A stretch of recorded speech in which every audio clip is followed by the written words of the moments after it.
So, welcome everybody. This is one of our amazing sessions in our Awake, Aware, Arise virtual conference at Coacharya, where we're going to be challenging your thinking as coaches and leaders on what leadership and coaching could be and the impact that this can make in our world.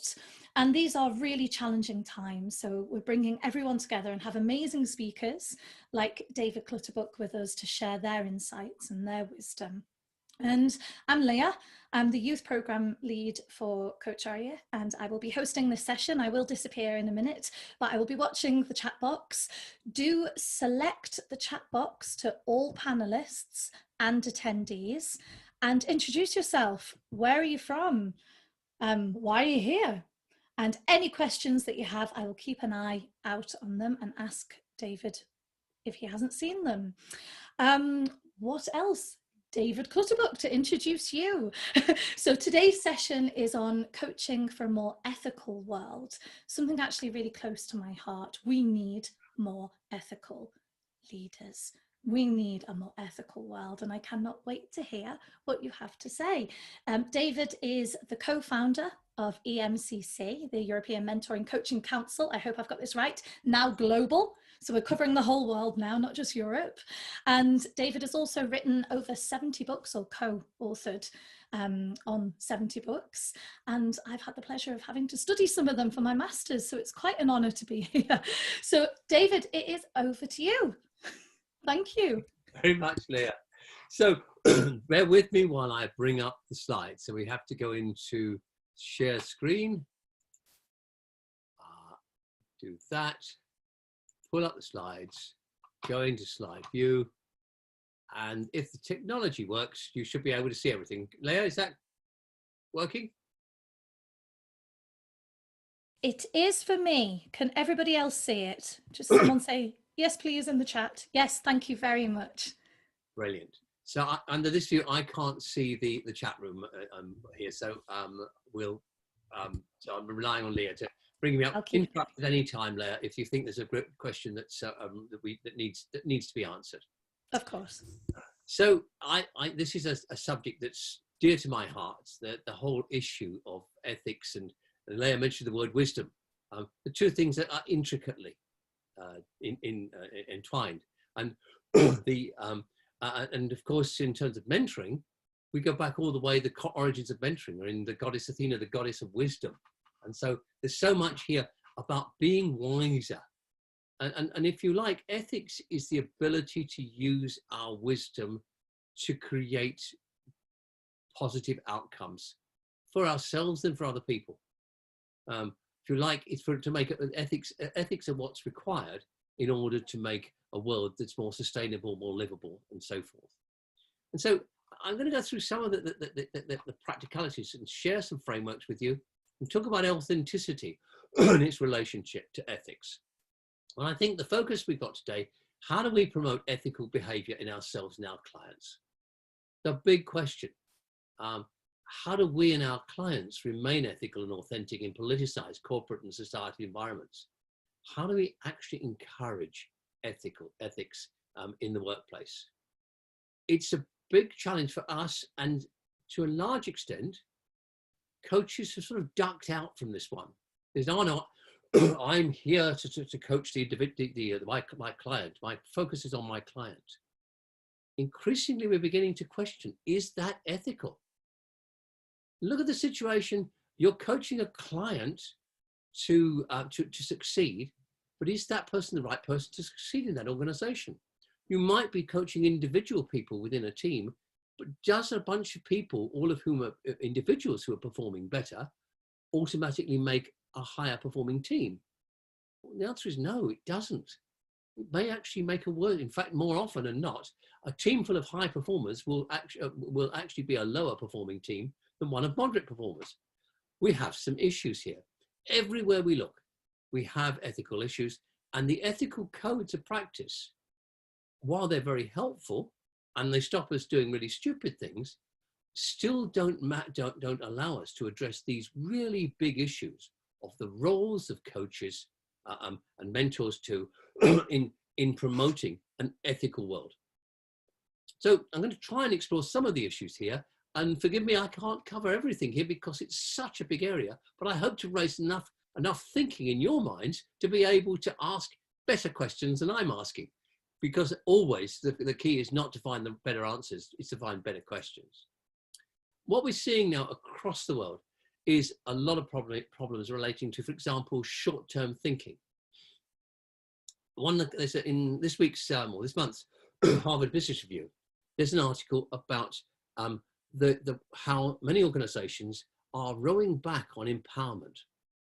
What they're doing, for example, people working from home during the COVID crisis, they're installing software to monitor how much time they're spending on their computer and what they're doing on their computer. Now, how does that fit with an ethical society? Is that, in terms of human dignity, is this unethical? My personal view would be yes, but that's a question. The ethics are not, there's no right answer in ethics. There's a range of different right answers which we choose according to circumstance. Then we've got the politics of fear and polarization.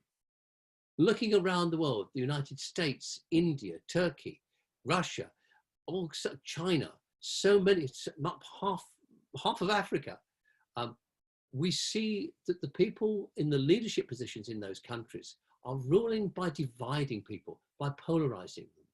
And if you create conditions of fear, the moderate middle disappears. It's like when you put two people into with strongly opposing views into a debate, they come out of it more strongly entrenched in their previous views because they don't have the skills of dialogue. They only have the skills of preaching and insisting that I'm right. They think they're even righter before than they did. Even if that means in certain circumstances, it's okay to go around injecting yourself with bleach or whatever it is that the latest inanity from President Trump. This issue of authentic leadership vacuum.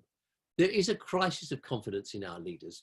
People no longer trust their leaders to have their well-being at heart. It goes back to a study over 40 years ago, which was done in Ford motor plants, and looking at the local leadership, the plant leadership. What actually made people feel that the leadership was effective? What empowered people and made them committed to their jobs? And it turned out that there were two factors. Do the leaders know what they're doing? And do they care about me and my colleagues? If those two boxes were ticked, people felt confident and secure and empowered. If they weren't, even if they got a lousy manager immediately above them, but if those boxes weren't ticked, then that's where you had all the industrial problems and unrest. we still have this leadership vacuum, and potentially it's getting worse.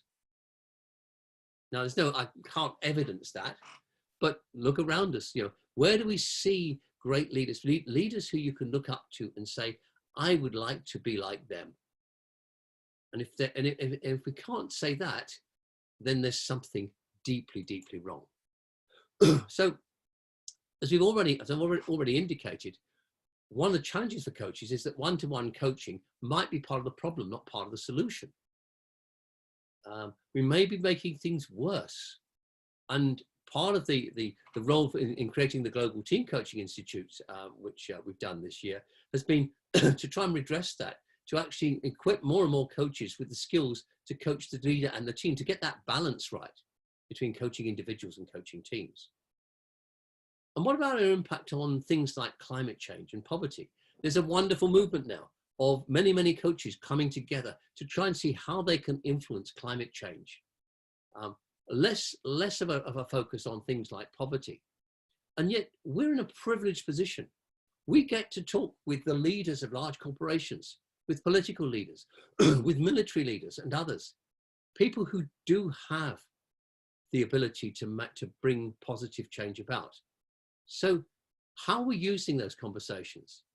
Are we simply saying, well, I'm here just to improve their performance, or in a very narrow focus, the goals that we set in the relationship, that's what I'm going to work on? or are we here to have a bigger, more significant impact on the world around us?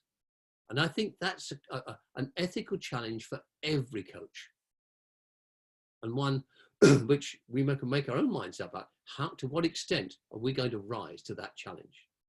And this whole thing of codes of practice are wonderful, but they set a baseline. They do not come anywhere near turning somebody into a role model for ethical behavior or a role model for wisdom. And it's that step beyond the codes of practice. Codes of practice are a hygiene factor. They're about the doing of coaching. They are not about the being of coaching. And so here's another big challenge for us as coaches. So let's just get some things in the chat room. What ethical dilemmas have clients brought to you, or you may have met for yourself in your coaching? Just let's see in the chat room, and Leah will pull out some of the things that are most interesting.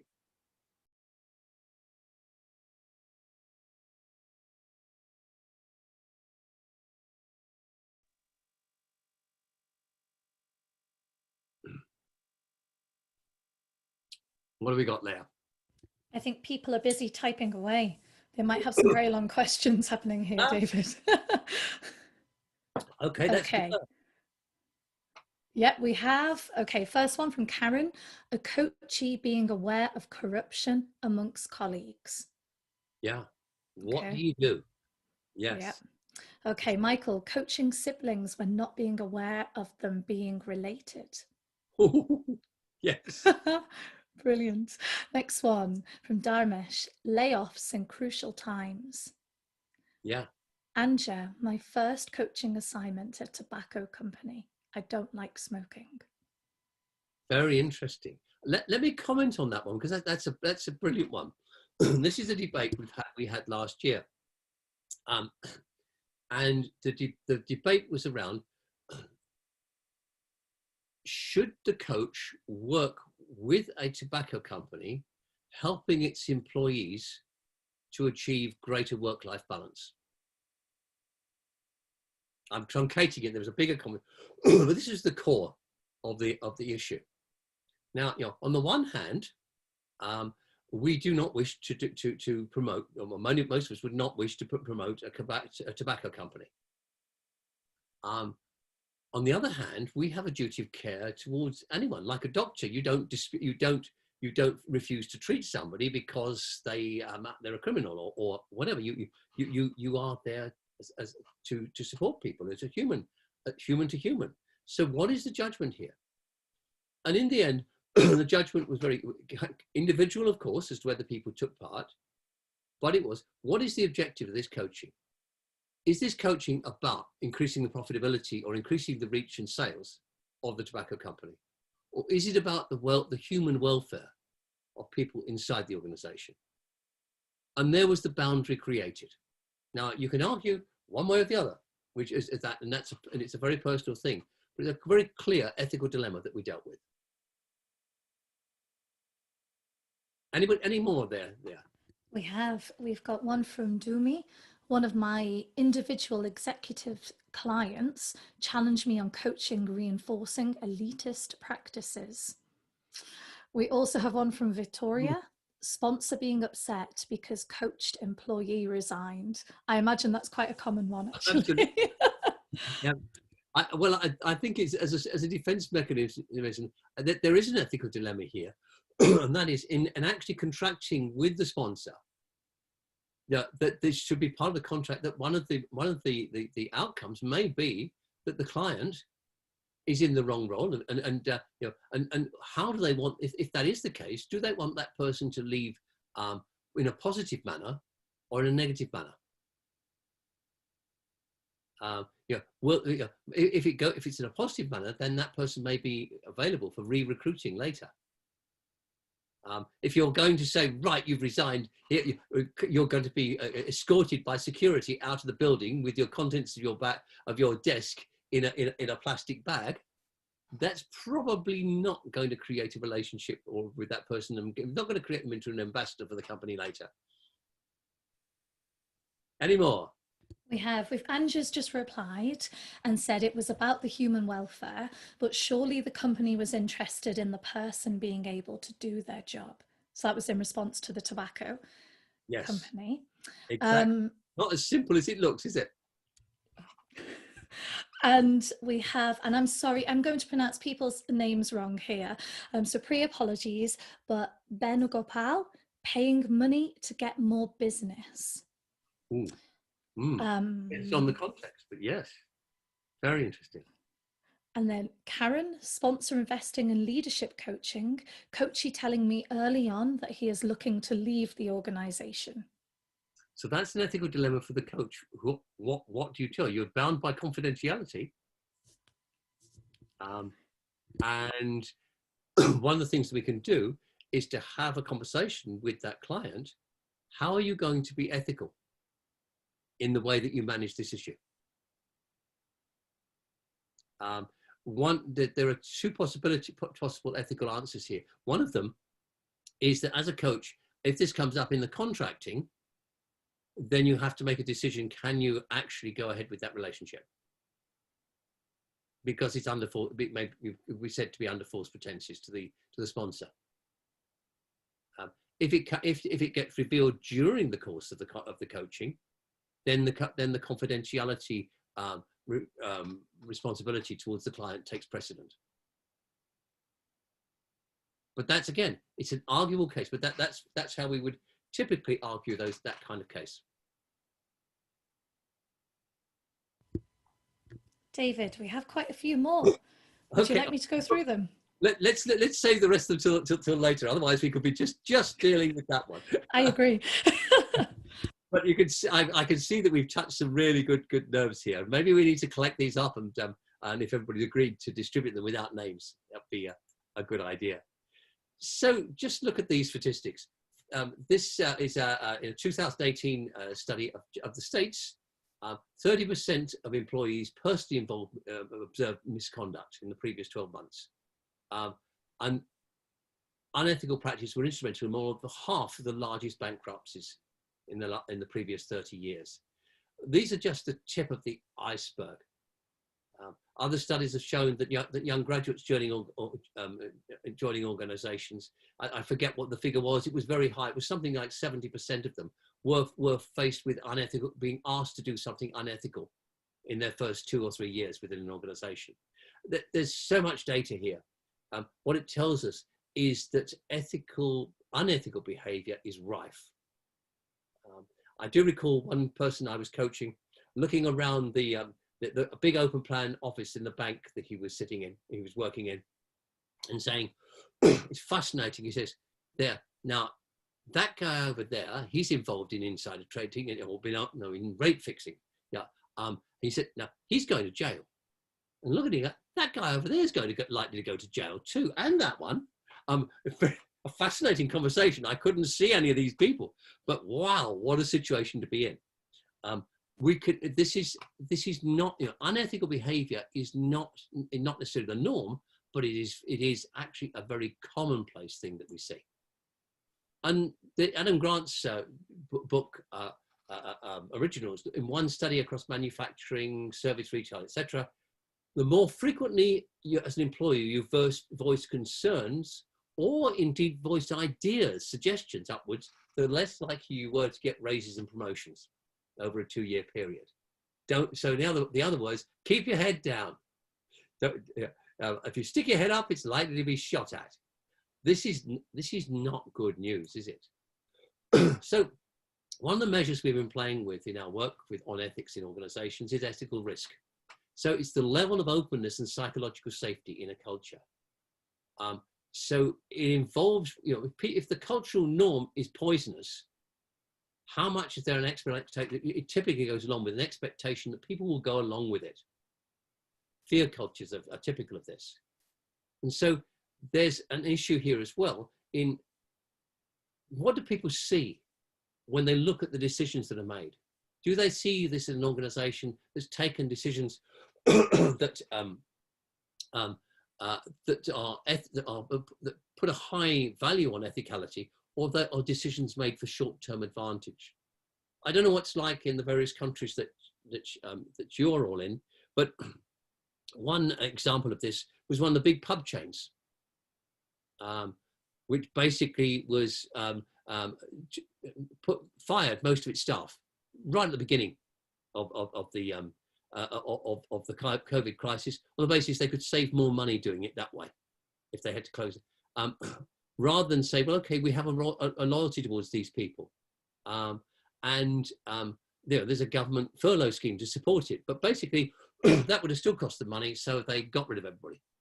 That was the plan, and the reputation of that business is in the gutter, and it wasn't thought through, and yet we see so much of this. It's again short-term thinking, a failure to look at the ethical and moral considerations, the responsibilities towards other people, and so if we define an ethical dilemma, an ethical dilemma is not as straightforward as that. The example I just gave was not an ethical dilemma. It was just sheer, blunt, unethical, immoral behavior.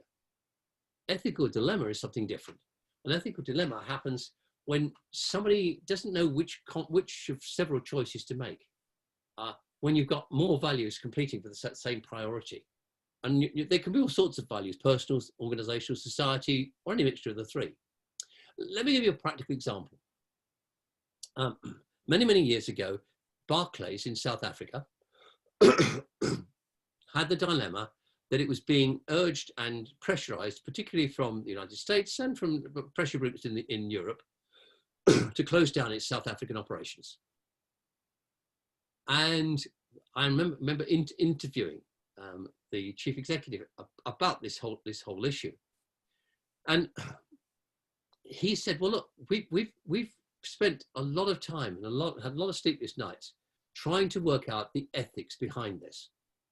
He said, "On the one hand, we totally are totally and utterly against apartheid. We think we have no wish in any way to support apartheid, and whatever possible in our employment policies inside the bank, we try and where it's not made illegal there, we will find ways around it to support our employees and treat them as equals." But he said, if we were to accept that it's not possible, that it's not possible to be totally free with the way that we work with our employees, therefore that we should close down, the implications of that are significantly worse. We have, I forget the number of employees, well, let's say 20,000 employees.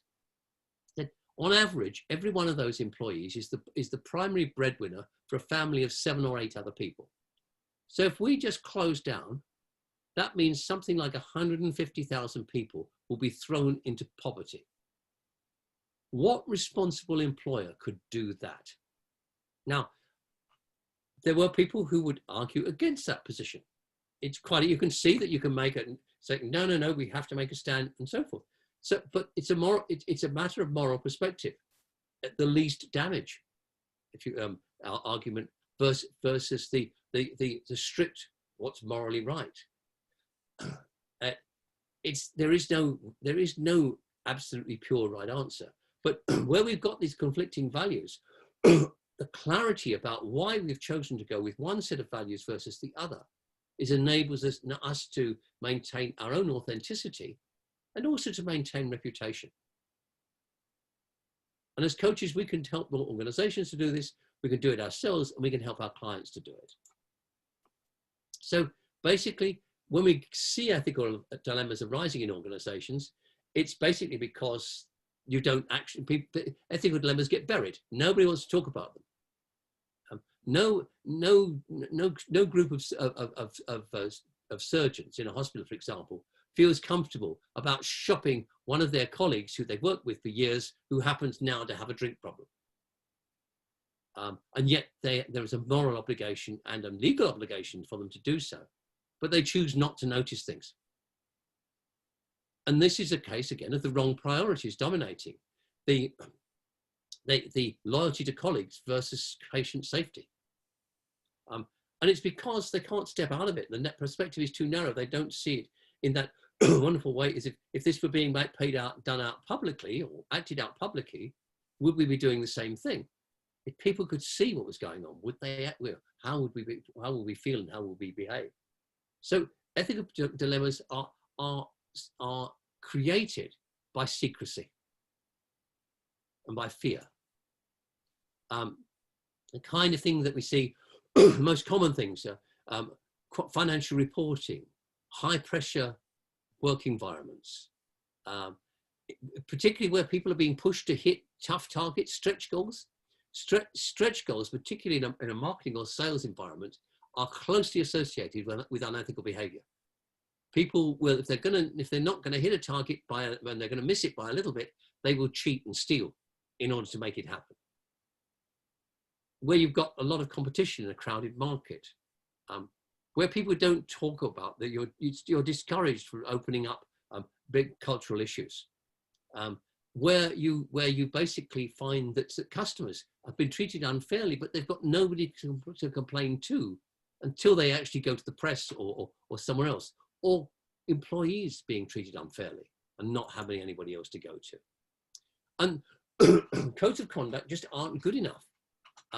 They tend to, they can't cover everything, and then you try and cover everything. They're so complex. There's lots of wriggle room in the cracks. And what you get is people, well, I adhere to the letter. That's what it said. And even if that was something that was palpably that any reasonable person would say, yes, but that's not what was meant. I'm always reminded of the person who was driving the wrong way down a one-way street and was stopped by a policeman. And she says, but I'm only driving one way. And it's a similar piece of tautological logic. And here we go. And people can be confused because ethics aren't fixed. The ethics one of the big problems we have now with the Black Lives Matter movement and the whole pushback against colonialism is that our societies in the West were actually, and indeed in many other countries, were founded on slavery, and what we now regard as totally unethical behavior, but which 400 years ago was seen as quite normal. And indeed, if we think back, slavery was only abolished in the last bits of Europe, in Russia, in 1915, or was it 1917, when Russia fell when the Tsar fell and was assassinated. So if we think about ethics as in the terms of what we believe right now, it creates all sorts of complications, because ethics relate to the society in which you're in. The ancient Greeks, we think of fantastic about the word ethics comes from there, and yet the ethical behavior, the ethics of the Greek society, I think, has many elements which we would find appalling now. And so, we have to accept that ethics are something that constantly evolves, and the degree to which we can be judgmental about people whose ethics come from a different era, or who lived in a different era, is, I think, we are probably being unethical in applying our ethics today to the ethical environment of people in a different time and a different situation. And that's a big challenge. Somebody can probably come back to me on that one, I expect. It's often dependent on conflict. There's usually two or more legitimate obligations that people have, as in the Barclays example. And what we tend to do, we rationalize things away. Oh, it doesn't really matter. It's okay. It's okay. Well, a real example, it's okay to steal toilet paper from the office because, no, it's not going to, won't make any difference in the corporate profits. And yet, of course, it's not good. It's not good. It's not acceptable because it is theft. So we can rationalize things away very easily. And so people justify unethical behavior by saying it's not really illegal or immoral. It's in the company's best interests, as the engineers of Volkswagen no doubt thought while they were falsifying tests. Of course, it wasn't in the company's best interests, because when it catches up with the company, the implications of sales, the cost of implications of this terrible thing that they did was much greater than any savings they might have made. It's never going to be found out, so it's safe to do it. That's a common one that we see. And the company will protect me. Well, maybe. Believe that one if you believe in fairies and the flat earth. But people convince themselves. What we found with ethical coaching and mentoring is that it's a confidential learning relationship between peers. So it helps the mentee or the coachee resolve ethical issues. So I've got an ethical problem. What's the best? How do I need to think this through? It helps them to actually recognize when they've got an ethical issue, because sometimes it's not obvious to them. They're just really worried about something. They feel anxious about it, but they haven't seen it in terms of this is an ethical dilemma. It also helps to change the culture of the organization, to make the whole organization more open and transparent and ethical. And therefore, it enables you to create more authentic, better values-driven leaders who are, again, able to become the role models for ethicality in their organizations. And one of the close associations we observe, but which we've never been able to fully prove, is where you have ethical role models at the top, you will tend to have much more ethical behavior all the way through an organization. But that's a whole area of research. So we can describe it as about ethical coaching. I've changed it. I've got the words coaching and mentoring interchangeably here, simply because we call it both. But it's about helping others to make better decisions at work that will affect the well-being of others. It's a moral context to help people evaluate business processes and for resolving conflict between business and social imperatives. And the key things are, is there an ethical issue present? Can we have a process to evaluate the options? And can we actually check and review the decisions we make to see were they really ethical decisions? And that's all it is. It's very simple at that level. Of course, it's much more complex in actually doing it. So core here, how do you develop ethical behavior in yourself? And how do you develop it in other people? And it sounds simple. It's a big challenge. So when we're helping a client think about bringing an ethical dilemma to coaching, what data can they give you that would help you to understand what's going on here? It's no good. I think we've got a problem here. Where's the data? What do you know and not know about this? Have they done some reflection beforehand? Have they thought about their own values and how those values might be affecting how they see this issue? And when they come for discussion, are they in an appropriate mind frame to make the most of the dialogue you're going to have with them? Now, clearly, if somebody is deeply distressed, that's not going to be easy for them. So our responsibility then as a coach or as a mentor is to help them actually calm down and be able to come into a more rational, more open environment or frame of mind. And you know, it may take time for them to do that, but it's important that they are open to thinking about the issue without being totally panicked by the whole thing, or totally angry about things. So they have to step back from it, if you like, and helping them to do that may take quite a while. But that's often the first thing that we have to do as a coach, is help them step back from it emotionally sufficiently to start thinking about it rationally. If we then want to be clear with our clients what we want from them, what we need from them, we need them to be honest in presenting this issue to us. That isn't easy again, because very often they will have told themselves a story, a narrative about this. And very often in that narrative, they are totally innocent. They haven't done anything to, particularly if it's something a wrong done to them. Yeah, it's my boss or my coach. It's all them, and they are behaving wrongly and unfairly, and and so forth. And just looking at that, you know, how much of this are you taking responsibility for? And so looking at the responsibilities here, they need to be willing to be challenged about their assumptions, and indeed to challenge themselves. They need to recognize their values, and you can help them with that, but then they need to have the courage to act according to their values. Now, we can't make them do that, but we can create clarity around what being courageous would mean in those situations and the outcomes of being courageous. Of course, confidentiality. What you say to them and they say to you has to be confidential. It has to be confidential. But unless, of course, they're telling you something that is basically illegal, where you have a legal requirement to do something about it. And that happens more often than you might expect. They need to take time to reflect beforehand and afterwards about the conversation you have. And again, we're back to courage, looking at the systemic barriers to ethicality.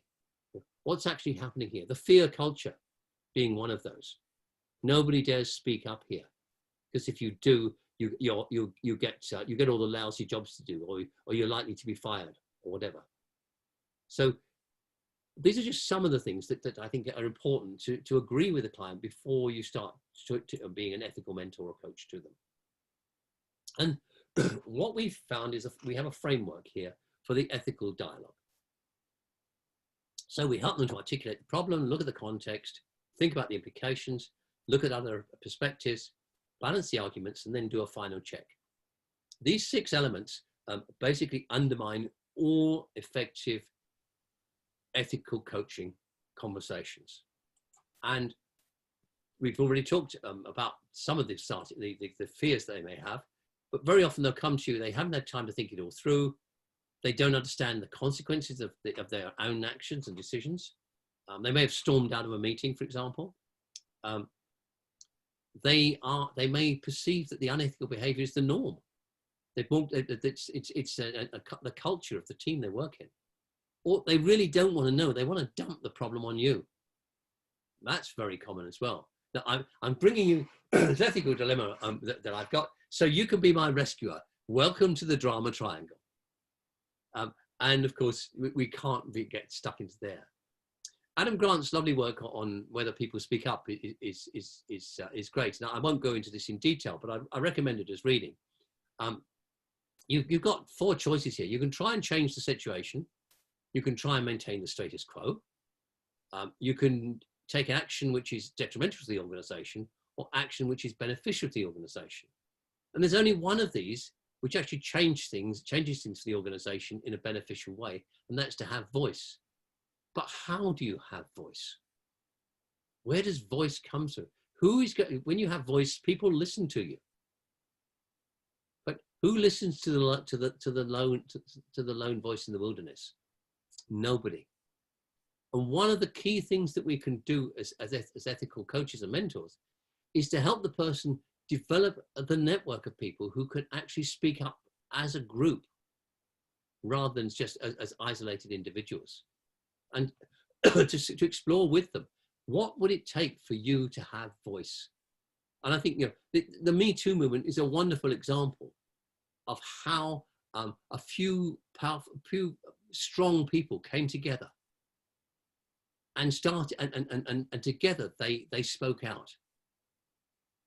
And where it'd been one here and there and nobody taken much notice, when they spoke out together, people started to listen, and then other people came and spoke out too. And the Black Lives Matter protests as well. These have had a similar evolution. So part of our role as a coach is helping people to find the mechanisms by which they can find voice. And that's a really challenging one. So who else is out there who's prepared to do something about this? It just reminded me of a story that I haven't thought of for many years. And this happened in one of the big United Nations organizations. And it was a manager who was a bit too free with his hands, and when a young woman in his new recruit into his department found him behaving in this inappropriate manner, she went and shocked. She talked to some of her colleagues, and they all said, "Oh yes, well that's him. You just ignore it." And she said, "Well, I can't do that." They said, "Well, you won't get anywhere in this organisation. Nobody will listen to you." And she talked to people outside the department, and they said, "No, nobody will listen to you. They're not interested." And so what she did was to she photocopied one evening some posters, and she, I don't know how many, but there were a lot of them. And these posters said, "Watch out, girls! Mr. So and so has gone from doing this to doing that. Watch out for his hands." And then she put these in each of the elevators in the lifts. She put them on the stairwells. She put them on the back doors from the car park. She put them all over the building. And of course, suddenly it all came out of the woodwork again. People felt empowered to say something. That's what courage she had. What a wonderful example. Not necessarily a role model for doing it all, but certainly a role model for courage. When we make decisions, ethical or particularly ethical decisions, we've got two logics here. The logic of consequence. What course of action will produce the best result? And the logic of appropriateness. What does a person like me do in a situation like this? And the classic thought experiment here, done in thousands of ethics classes, is the one of the runaway railway wagon. You're walking along and you're right by the lever that moves that can take this runaway wagon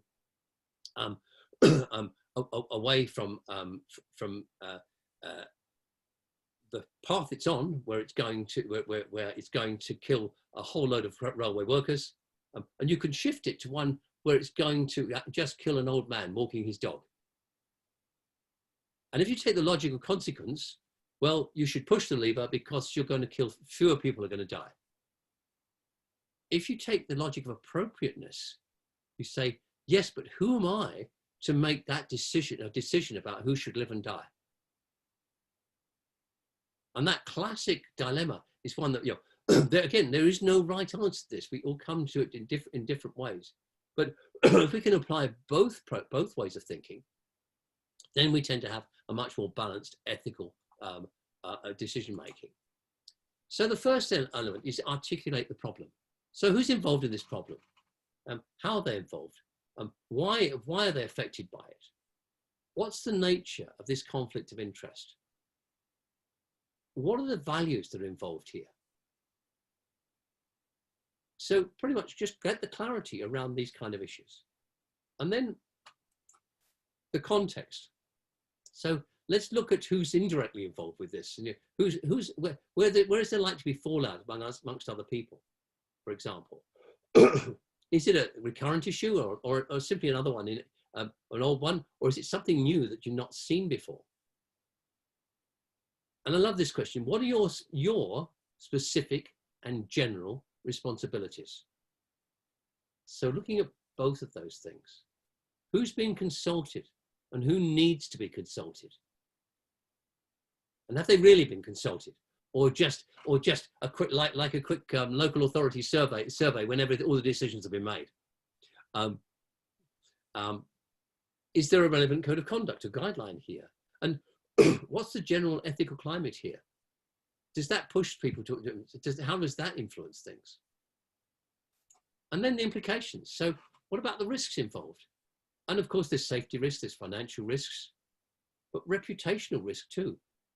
What about the long-term risks that are involved here? I was sitting in a board meeting of a large company, multinational company, years ago. And the chairman was saying, look at the results from our Italian subsidiary. Aren't they brilliant? If only all the other countries could be reporting results like that. And then one of the non-executive directors said, yes, but at what cost? And there was a little puzzle went around the table and said, well, let's look at some of the other data here. Out of the top 20, 3 of them have had heart attacks. One has died, one is on long-term leave, and the other one is back on half time.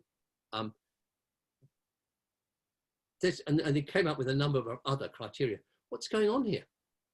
And when they investigated, what they found was all of these great figures have been at the cost of cutting corners. So in particular, in terms of safety. So if the risk of a major failure in which many lives would be lost, with all the catastrophic outcomes of that for the company, made the profit that had been paper profit that had been made there minuscule. And of course, they had to do something about that and fire the chief executive of that division. The whole thing was run on fear. So looking at the widespread of risks here, what precedents are we going to set here if we do this? And similar to that, what would be the impact if we did this on a much larger scale? And again, that wonderful question, would the implications be different if we played it out publicly versus privately? If your mother was watching, what would she say? Is, I think, a lovely question. And okay. Then the next question, what other opinions might be relevant? So what are you trying not to, what are you trying not to see here? What are you avoiding acknowledging? Who might provide a robust challenge to your thinking? And have you asked them?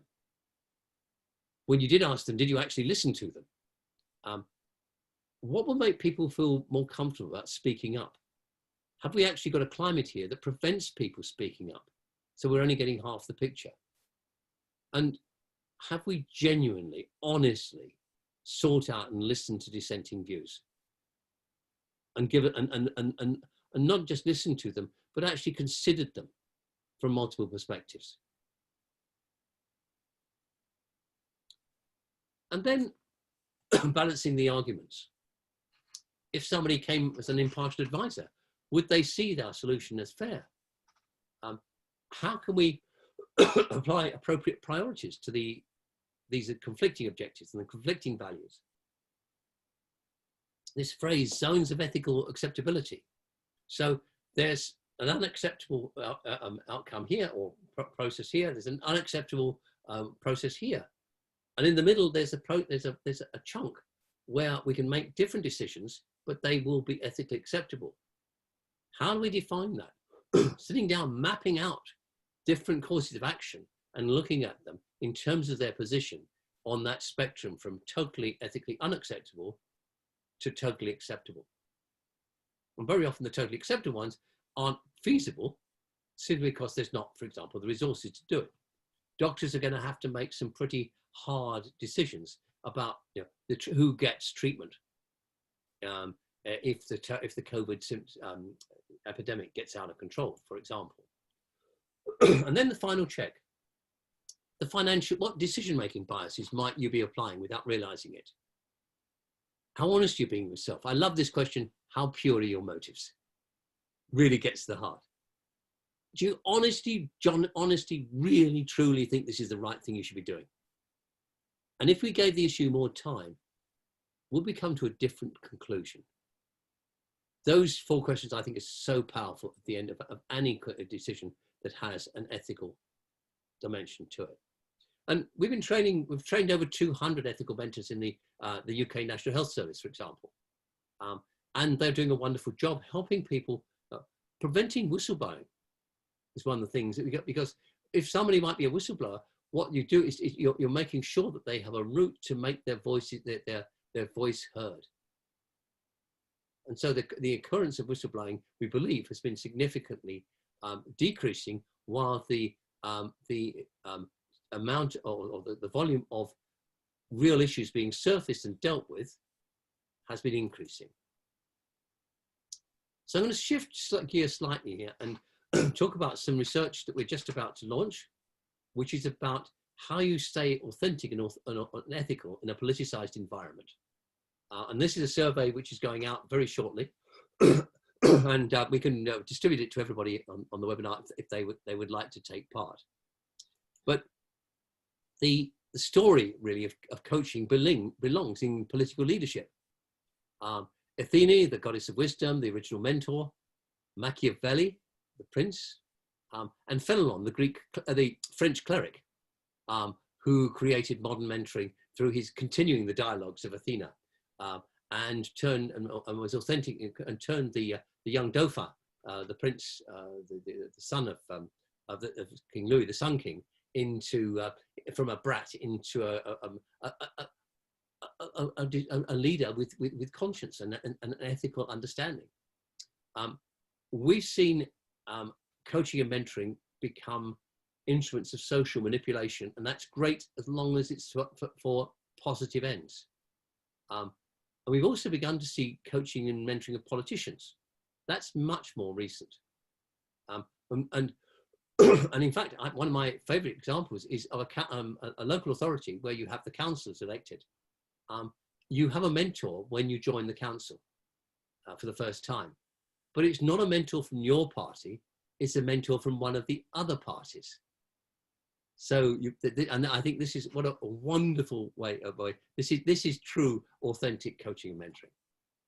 So we can describe politics in many ways, but two I like is the power to influence and the art of expediency. We can't get away from politics. Sometimes we think of politics as a bad thing, but authentic politics, trying to achieve social change through influence, has to be a good thing. It's it's the way that politics is used and the purpose for which it's used, which is the problem. Politics with a big P, party politics, usually driven by expediency, short-term agendas, been described as a means for the organized few to control the disorganized masses. And some lovely studies of the Russian Revolution or the American Revolution to show how an organized few people with a political agenda could actually seize control of a country. And we see this happening right now across the world as well. It's about creating common narratives that people can latch onto because they're comfortable and convenient. And so they're a contract, if you like, a psychological contract between the controllers and the controlled. And if you read their wonderful book, Homo Deus, that gives you some lovely examples of this. And the trouble with politics is it attracts sociopaths. And the difference, how do you, and it's very difficult to distinguish sometimes between the idealist and the sociopath. The idealist desperately wants to achieve a change for greater good. The sociopath, of course, wants to achieve change for their own good. But distinguish between the two, not as easy as it might look. So entrepreneurs, interestingly, are not, obviously they do employ political approaches, but they tend to be motivated by potential gains, whereas professional politicians are motivated by avoiding damage or loss in the decisions that they make. And this, I think, is a fascinating difference. If we are going to be political, we focus on avoiding damage. If we're going to be politically astute or politically aware and authentic, we focus on potential gains. One of the distinguishing factors, which we think we can demonstrate. So, is it wrong always to take decisions based on short-term gains? How would we have that conversation with a coaching client? When we apply values, the values we apply in the short term are not necessarily the same as those we apply in the longer term. How do we help our clients distinguish between those two things? What's our responsibility in this context? Let's have some of your thoughts around these questions.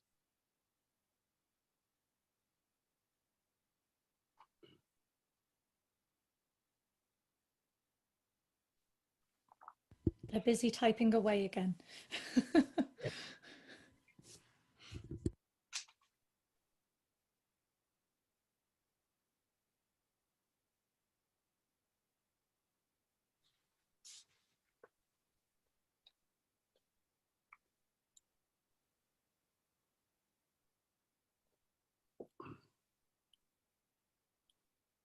So what have we got there?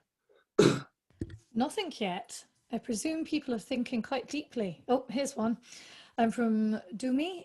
Is it ethical for coaches to appoint themselves as moral guardians of society? Hey, oh, wonderful, brilliant. Yes, a great question.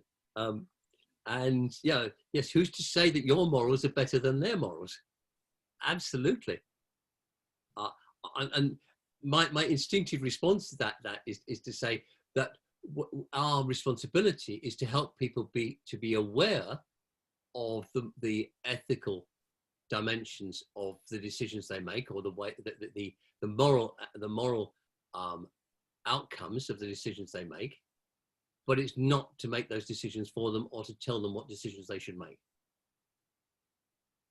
But I'm open to catch a challenge on that, like everything else.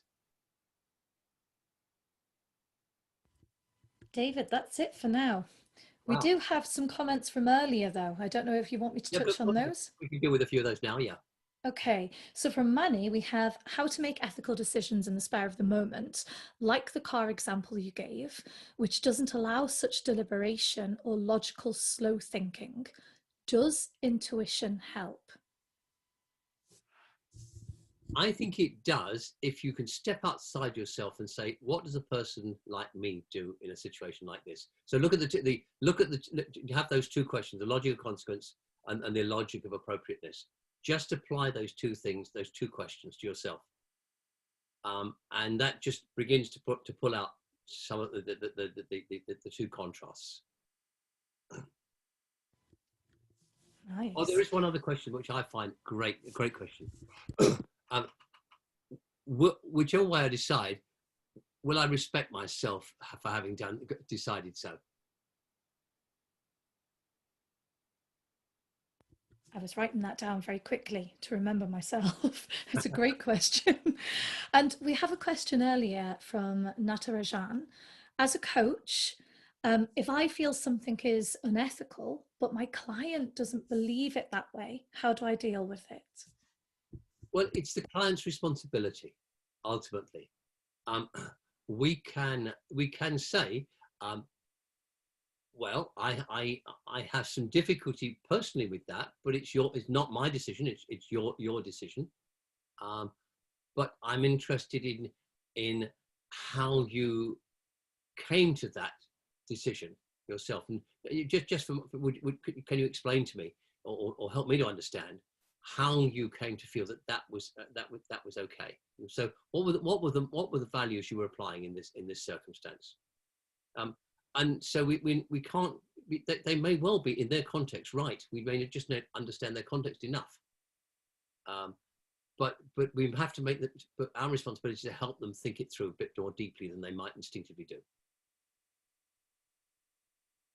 And David, we have one more, which is a comment, I guess could be a question in a way. Is a short-term decision to be in the overall long-term and a nobler ethical aim? I don't quite understand that. Prakash, could you explain that a little bit more, reword it, if possible? Can we unmute him? Or?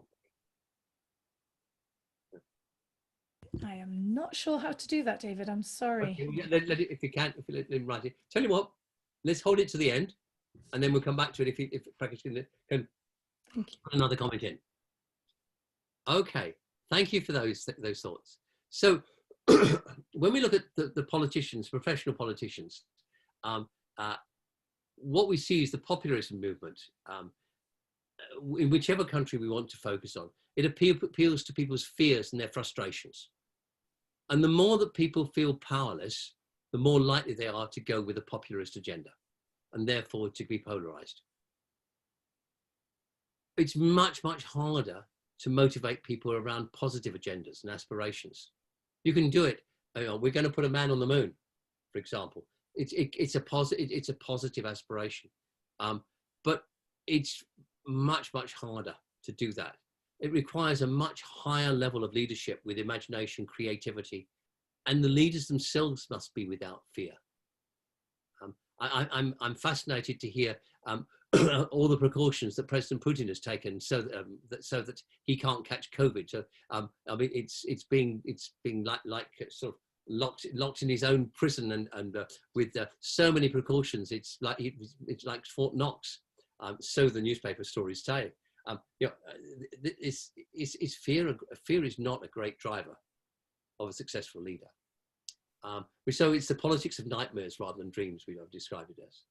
And you can ask, is that any different in corporate politics? That's not a question that we have an answer to at this stage. I think we could probably find examples, and maybe some of you can offer some of those later. So if you're an executive, you've got political dilemmas like when do you give people bad news?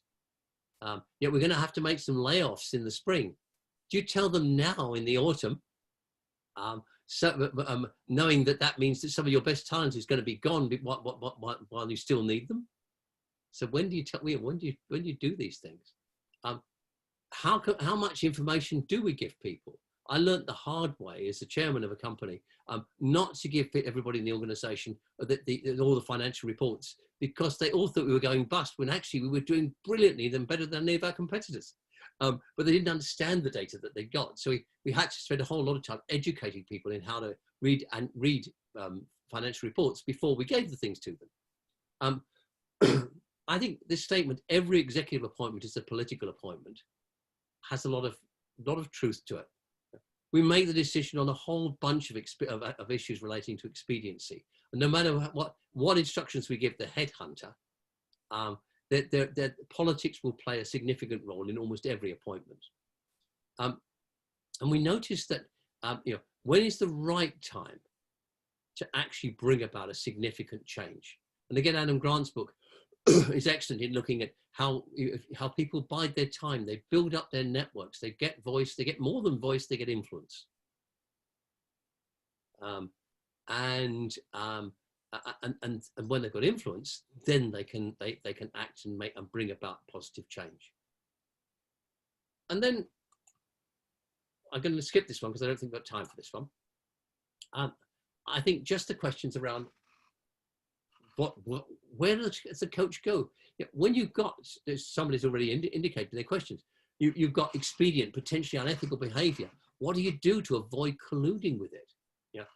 How do you maintain your own purity, if you like? Or should you be worried about that? What's the right thing to do? We're back into the politics of expediency versus the politics of appropriateness. And should you be supporting your client in a political battle with a rival in the organization without knowing anything about that rival except what you're told by your client? Is it okay to do that? What would you feel about coaching a politician whose views you strongly disagreed with? Who's particularly, if you felt that this person was racist, for example, let's not go into many examples. I'm sure you can create your own. What helps is seeing the difference between being political, so that's acting politically, and being politically aware or astute or adept. And so you need political awareness to achieve the results you want by remaining authentic. It's no good to ignore the politics in an organization. On the other hand, and so we talk about thinking politically, acting with integrity. We have to demonstrate that as coaches, but equally those are the qualities which we hope and try and aspire to develop in our clients. And some of the things that come into political awareness. What can you actually do with the resources and in the climate that we have within the organization? What can't you do? What rules do you have to really stick to? Which ones should you work around? What are the prevailing attitudes and myths in this organization? How do we actually make decisions?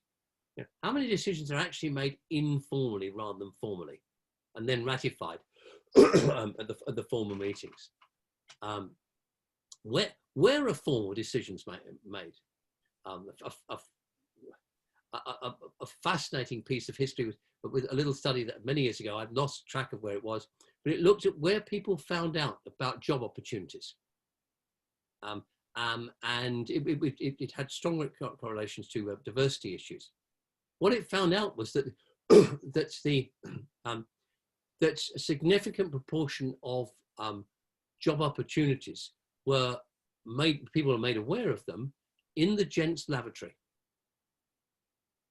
The old boy network, you were standing washing your hands, you'd have a chat with a senior person, they would tell you about something to your advantage. And of course, because ladies are not normally invited into that environment, it turned out to be quite a significant factor in the glass ceiling. Now, I've never seen that kind of study replicated, but whether it's true or not, it's the illustrative of the kind of subtle things that go on, the politicized environments. What carries greatest credibility in making you being listened to? Who do people listen to most and not listen to? Again, we're back into diversity issues.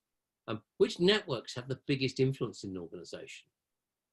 The behaviors that people react positively and negatively, or the system reacts positively and negatively towards. And very often, people who rock the boat, that's regarded as negatively. If that's the case, then you have a real problem in that organization. How do you deal with mistakes? Are mistakes seen as a great learning opportunity or something to be castigated for? What are the issues that top management never likes to talk about? And how do you gain access to decision makers and budget holders within the organization? These are all areas of where if you understand these and are able to work with them, this is about being politically adept inside the organization. And this, I think I actually find this quite a helpful checklist. If we're helping somebody think about building their career in an organization, working through this checklist and getting them to actually understand, how do I work in each of these contexts?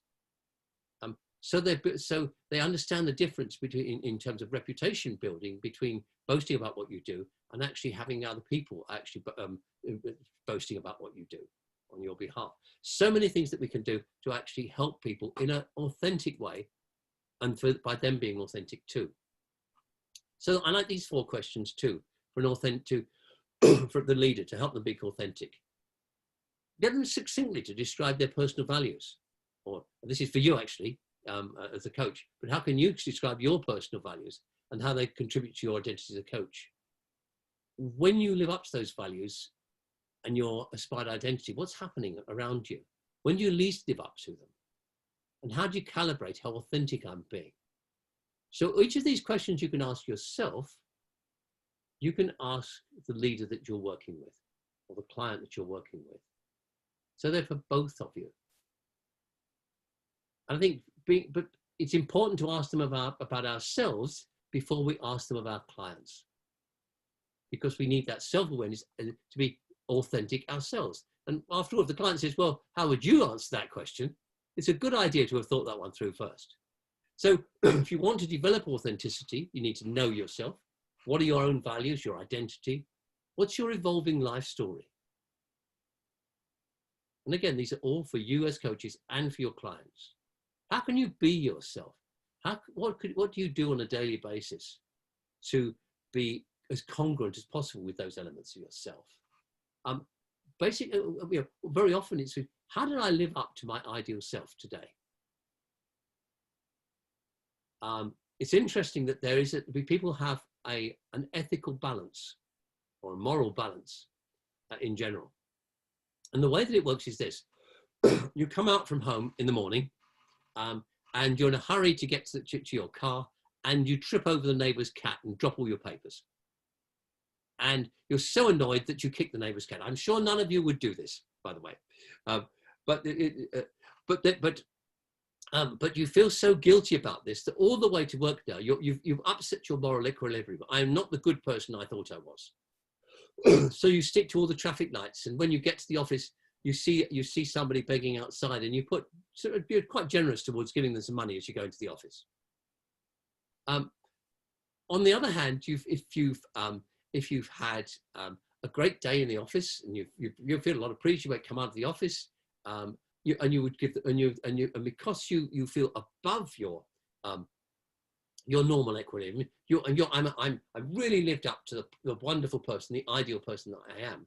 That gives you perfect carte blanche to drive through every red light, exceed the speed limit, and woe betide the poor neighbour's cat if it gets in your way. And this moral equilibrium, this balance that we have, we're constantly playing with it and being aware of our moral balance and actually saying, am I kidding myself here? What is actually happening inside me here? Knowing yourself. And self-honesty and self-management, recognize when you don't live up to your ideal self. Think about what causes you to do that, to live up to your ideal self or not. Listen to other people when they talk, and their perspectives on you and the way that you behave. And be forgiving of yourself. Because none of us is perfect. And having compassion for ourselves is one of the most important ways of actually developing our authenticity. So if we want to help people manage politics, here are some of the questions we might ask as well. So the key players and their motivations, both their overt motivations and their covert motivations. What will make those key players consider you or your team as part of, as important to their strategy? So they want to cultivate you. What resources and skills do you have that they'll find useful? What can you do to make you aware as a politically strategic resource? What are the core values that you want to uphold, regardless of the pressures from other people? The no-go areas, I will not compromise on these areas. How can you establish those boundaries without creating enemies? And what resources do you have, and what can you do to get advance warning when there's going to be some politically motivated change in the organization? These are all, I think, some of the most powerful questions we can ask to help somebody. How do you actually get to work with politics so that you're, again, politically astute and rather than political? And so, even more, what can you do? Have you thinking about in advance the resources you've got to block damaging and politically motivated change? Having your armies all drawn up or your reserves already in place. When should you have them in place? What have you got in your favor bank towards other people? What about the intent of your boss and your boss's boss and key colleagues? What do you actually know about their intent? What about all those undercurrents in the organization, those hidden conversations, those things which have not come into the open yet, where the mutterings of dissent or discontent, the principles you won't let go of, and your champions and supporters, how are you keeping them motivated to support you? All of these things are not about being political. They're about creating the resources that enable you to remain authentic in a politicized environment. And that is really all I had to say. I've left exactly the right amount of time, a quarter of an hour, for questions, comments, discussion, and even arguments with people who wanted to argue with what I've said. So that would be great, even greater. So over to the rest of you, and I'm going to stop screen sharing now. That sounded like a challenge there, David.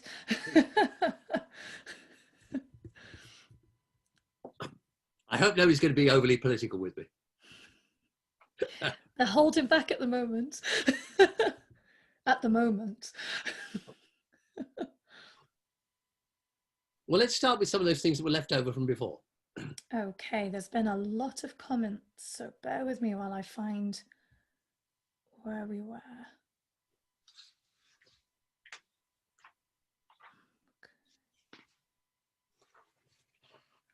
Okay, so at the very beginning, we had comments like that were in ethical, unethical situations. So paying money to get more business. A coaching client is laid off as part of COVID-19 business changes. I think you mentioned that as well. If not prominent, the underlying focus is performance, not necessarily culture, values, ethics, sustainability. Yeah. my client felt that he'd been shortchanged by his employer in terms of not giving him the position he was recruited for, and felt that he was being nominated for coaching to keep him from revolting. And that's interesting because it's the client's perception. And the question here that comes up time and time again, what is the conversation that needs to happen between that client and his boss?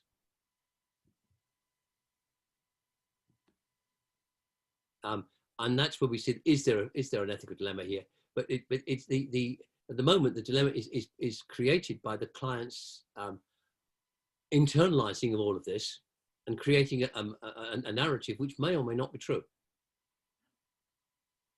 And so as a coach, if we collude with that narrative, and assuming it's correct, that could be held to be unethical. It could be. Okay.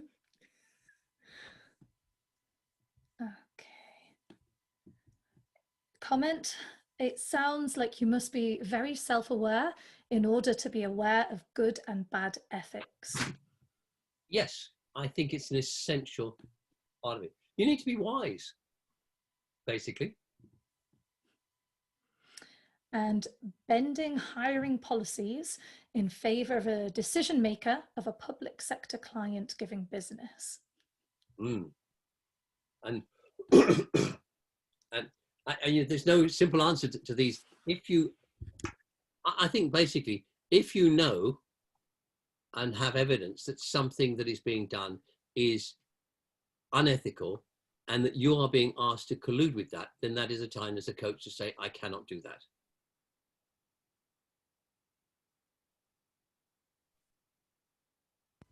And we have a question here which says, my assignment company wants the coachee to be retained and improve on high impact contribution. The role is limited in long term and the coachee would be able to do better to seek some other company job. What should the coach do? Again, I think the conversation, it comes down to what is the conversation that client needs to have with the boss and HR and others. So many of the dilemmas we see are simply for the courage failure of the client to have the appropriate conversation, or it could be the courage failure by their boss or other people. But having the right conversation tends to resolve many of the dilemmas. And David, I think that's it. We have a few comments about the changing frame of reference for ethics that you mentioned and how that's been really insightful. I must admit, I wrote that down as well for something to talk about with my groups, because it is a very interesting point. And lots of thank yous. Thanks a ton. Great. I see that somebody's referred us to an article. Yes. I don't know if we can get hold of that. So three cognitive biases of racism at work, the World Economic Forum. So that looks quite interesting.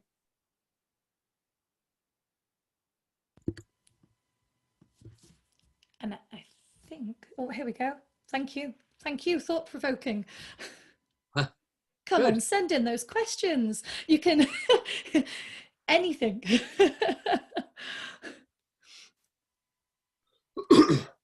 David even invited you to challenge him. Yeah.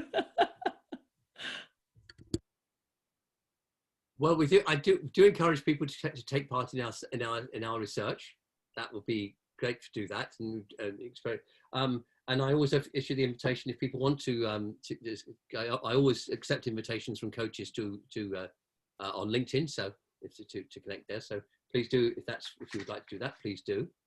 But if there are no more questions, then I can go get another cup of tea. And I'm always available at the end of an email. So I think on the slides have got my email address. So please do if you've got more thoughts, queries around this whole area. The link to the survey we're going to be putting the survey out in the next week or two. We're just doing the final completion of it on SurveyMonkey. And there will be a survey to supervisors, a survey to coaches, and a survey to leaders. Thank you, David. We have a question. I think you've seen it.